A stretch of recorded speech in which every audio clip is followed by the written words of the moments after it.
everyone, this is Lauren, your sewing buddy, and today I'm actually making something to go over my Regency shift and stays. And I have here my measurements of myself in my stays all the way through, and then this is a rough idea of what I'm planning to make. This is based on the Featherington family from the show Bridgerton. We went with them, specifically Philippa Featherington, because of those lovely darts in the front. But the Featherington family is not really historically accurate. They're gaudy. The fabrics sometimes clash with colors. So it's really fun to kind of play with those garish mishmash looks. So I have a yellow satin, a maroon lace. Let me just show you here. So this yellow satin you'll remember from my stoplight dress. And then this is the lace I have to go over it. This is a stretch lace, so it's going to be interesting to work with, but I think I can make it happen. And then I have these gold lace bits from a LARP character I played for a while, so I'm planning to cut these out and then applique them to the satin. So let's get started with a mock-up. For the mock-up, I'm using this yellow cotton. I last used it for my Mary Quite Contrary lining. So I just need to use the measurements that I've taken, hope that I've taken all of the ones that I need. Right now I'm marking the shoulder width overall. I want that strap to be angled upwards so that it actually hugs my shoulder instead of gaping weirdly. And this yellow cotton I'm using because I can also either use it as a lining on the bodice if I decide I need that, or I can make it an under petticoat, or not under petticoat, bodice to petticoat, which is the one that goes between the stays and the dress itself. That not only protects the material of the dress from the rougher material of the corset, but it also helps kind of smooth the lines, which, not corset, stays. My stays have a rough edge at the top because the material I used for the binding was too thick. So I'm hoping I can mitigate a little bit of that. So the strap does need to be a separate piece from the bodice because I want that nice square neckline, and if it's all one piece, that's a lot tougher to achieve. So I need to make sure that when I cut my bodice, I'm accounting for 4 seams. There's the top and bottom of the strap and then the top and bottom of the bodice. So I'm adding 2 inches overall to my neck to waist measurement that I took. And then I'm just making this a rectangle so that I don't need to worry about curves yet. I'm just going to dart everything in. Again, that's why I went with Philippa, because her dresses are darted. The third sister, whose name I don't know, her dresses are pieced in the bodice. So instead of this all being one piece, it would actually be 3 with a center piece and then 2 side pieces to account for the curvature of the front. I did make an error here, I'm noticing, wherein I didn't account for the width of my bust, but I should be making up for that with the side panels. So maybe that's not where I went wrong. I did go wrong. I fixed it. These things happen. Spoilers ahead. So right now I'm just double checking these measurements to make sure I have a good rectangle. And then what I need to do is figure out how much I would need to add to get half of my bust measurement, which should be right here. And then that's again just going to be a rectangular piece because I will deal with adding curves after I try this all on. And then let me darken up these lines just a little bit for you so you can kind of see what I'm doing. The next piece is going to be almost exactly the same as what I just did. These are the 2 side pieces, so they meet pretty much right at the underarm, and then the back piece will make up for the difference in my bust measurement. I'm hoping this all works out pretty well. Again, I'm going to have to pin this up my own back, so unless I can get Jody to help. So now the overall width that I have, taking into account that there are 1, 2, 3, 4, 5, 5 seam allowances here. So that's 2.5 inches that I would need to add to my overall bust measurement, plus another 2 seam allowances here, plus extra for closure edge. And this one I can't really get away with just doing a rectangle because I do want it to come up the back. So I'm doing a curved armhole here. Honestly, I should have done one for the strap as well. So there's a note for when I do the actual thing. If this were just the bodice petticoat, then I can get away with basically replicating the front pieces that I've cut. But for now, I'm trying to make sure that I get enough width and enough of an armhole. And then I'm also realizing, because it's coming up the back and the strap was measured from the top shoulder, I do need to add a little bit of height here, but not quite as much width because I have those 2 side panels. So bringing everything over a bit, this bottom edge can still be perfectly rectangular because, again, darts. But yeah, there we go. Let's hope. Ooh, rare sewing machine footage thanks to me actually cleaning the floor so I have room for a tripod next to my sewing machine. Here I'm just doing, it's all straight stitches, so very simple. I'm using a very wide stitch so I can easily remove it later, and I'm using black thread, again, so I can easily remove it later. Again, because this is a mossing things, taking it apart, putting it back together, just doing all the main pieces right now, so basically creating a giant tube. You can see I do have some tension issues here, which I do need to sort out before I move on to actually sewing the satin, because no one wants all of those puckers and pulls in their nice satin. I will also be changing out my needle before that because it's too long, really. But mock-ups, I don't really care that much. Once I'm actually sewing this to be the bodice petticoat, then I might actually care.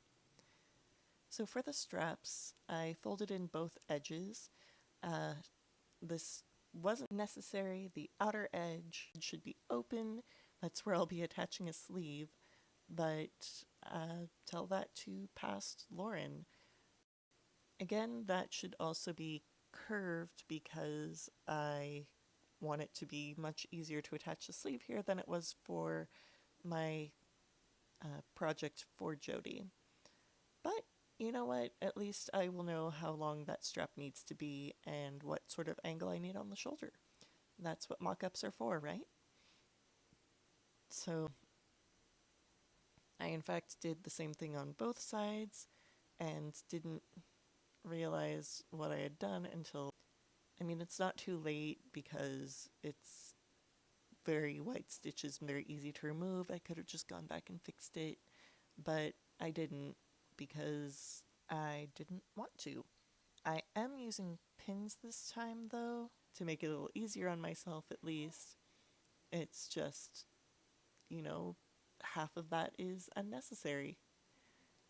But anyway, now I just need to attach the shoulder straps together on the front and back and realize that I put the straps on the wrong side, so the angles don't match up.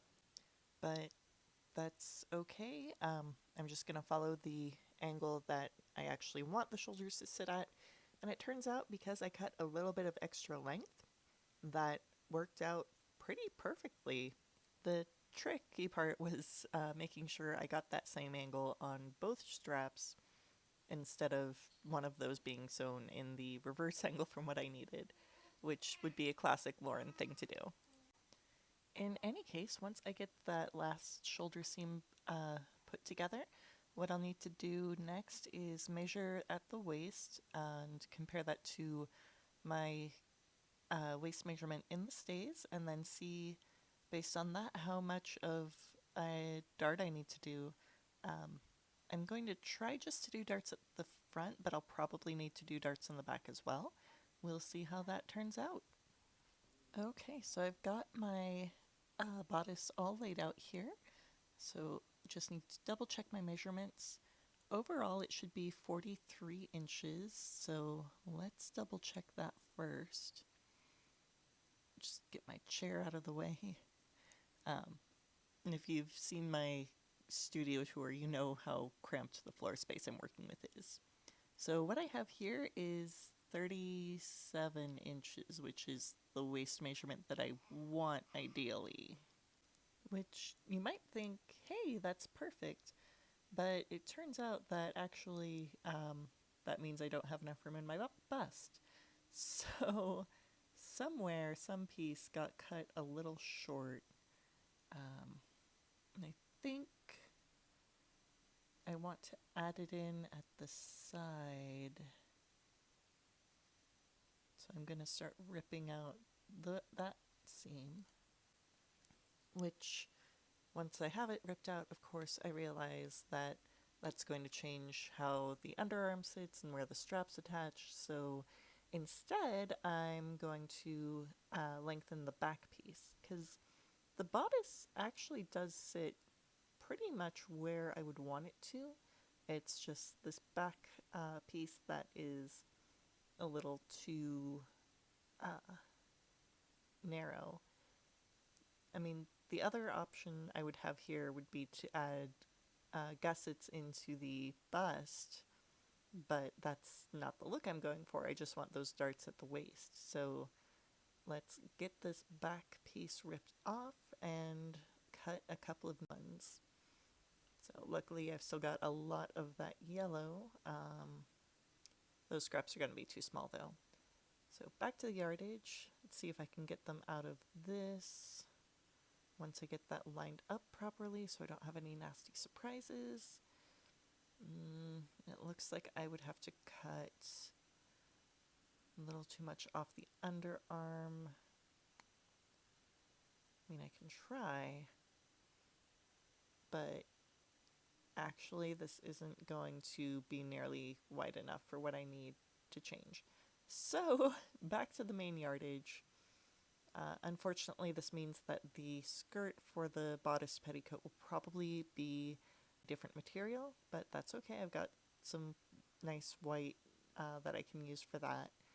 That's fine, doesn't have to match. I'm not upset. So now I just need to retrace this piece, adding in the extra width. And that means once I get this line drawn, I need to think a moment.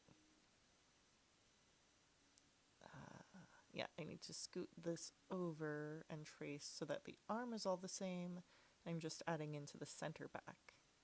That's the ideal. Tracing in that neck and strap, and then just extending those lines to the edge, and that should be perfect. Just double check here. Make sure I get all of my lines drawn in. Okay. Just need to get that cut out, and then sew it onto the mock-up, then put the darts in, and then I can try it on. Okay, so I've got the back panels added on properly now, and I do have the width I need plus a few inches to actually create a fold over to stabilize the closure. So that is perfect. What I'm doing right now is marking where the 43 inches actually come in. So I've just marked a straight line all the way down. I'm gonna double check the space between those. Perfect. And then just make a quick note here, do some math, and figure out what I need for the darts in the front here. So what I'm going to do, I think, is make them about 1.5 inches on either side. So just need to mark the center point of each dart and make sure they're equal from the side seam, and then measure out the side point of each dart and do it at the bottom edge so that I get a good taper all the way down. Okay, so then I just need to sew those in once I figure out where I want the top, and I just kind of eyeball about 3 inches down from the top of the bodice. Alright, gonna do those and try it on. And as you can see by the fact that I am wearing my shift now, I have tried it on. I found I need to add some darts on the back after all. I also need to angle the back seam a bit, which I'm reluctant to do, but that's what's going to make it work, so that's what I'm going to do. So just need to mark that out. I had Jody help me with pinning the back so that I could see what kind of a line I needed to make there. And right now I'm marking out the seam allowance for that so that I don't accidentally cut on the line, which would create something that would be impossible to make a closure for. So with that done, just going to trim along the line I just made instead of the first line I did. And then I will put in the back darts I mentioned, try it on again, and we'll see how it looks. And here it is, the finished mock-up. If you like this video and want to see more of this project, please subscribe to the channel. If you enjoyed this, give it a thumbs up, share it with your friends. I will see you again on Friday with something more, and check the description for links to Ko-fi and Patreon. Thank you very much. Go create beautiful things.